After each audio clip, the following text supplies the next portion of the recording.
Tīpa Ripa. Ļoti labi un tagad iespēja Traumaks vienam pret vārtiem, vārti! Eduards Traumaks izlīdzina rezultātu, kad spēlēts ir 5 minūtes un 8 sekundes. Jā, ļoti labi, ka tik ātri spējām izlīdzināt rezultātu. Jāsaka, diezgan līdzīgi ir vārti abām komandām. Šeit arī ne no kurienes pēkšņi Ripa izlec visiem aiz muguras. Pirmais tur ir Traumaks, aizskrien vienatnē un apspēlē arī Francijas izlases vārtsargu. Skatāmies te kā Kūleņo Ripa. Neuzmanīgi nospēlēja Francijas izlases aizsargi. Mels, Jaks un Bukārts pats izdara metienu no vārti! 2-1, Latvija ir vadībā, Roberts Bukārts metienu autors. Tieši nodomāja pie sevis, ka Francijas spēlētāji spēlē ļoti pasīvi. Mums jāizmanto šīs iespējas, jātiek pie šiem metieniem. Un Roberts Bukārts māk mest no šīs pozīcijas. Un arī šajā reizē ļoti prasmīgi viņš ieraida Ripu vārtos. Skatāmies šeit Jaks. Un redzam, cik daudz laika un cik daudz brīvās vietas ir Robertam Bukārtam. Viņš paceļ galvu, paskatās, pa kuru pusi tad jāmet uz kurieni. Un beigās arī Ripa nonāk vārtos. Un tagad 2-2, Rodrigo Abols pats uzņem ātrumu lauž uz vārtiem un vārti! Rodrigo Abols! 3-1! Skaisti, ļoti skaisti.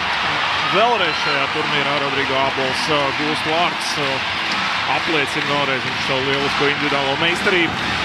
Un tika garām viņš labākajam Francijas izlases aizsargam. Šakiešvili bija viņam pretī.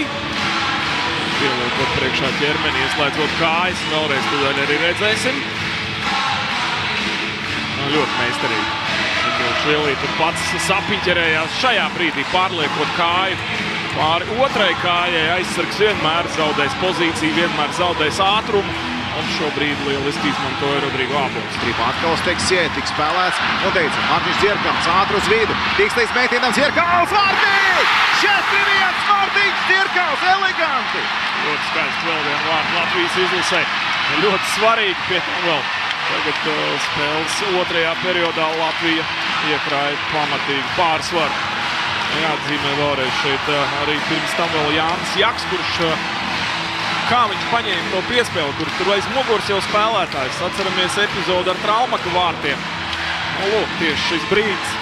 Teksjē jau bija aiz muguras, Jaks ar rokām aptur šo piespēli, nogādā Ripu Dzierkalam. Dzierkals ļoti meistarīgi uz vidu, pavalk Ripu. Un tur vēl Oskars Baķņi arī iet uz vārtiem. Varbūt tas vēl nedaudz patraucē Francijas izlases vārtsargam.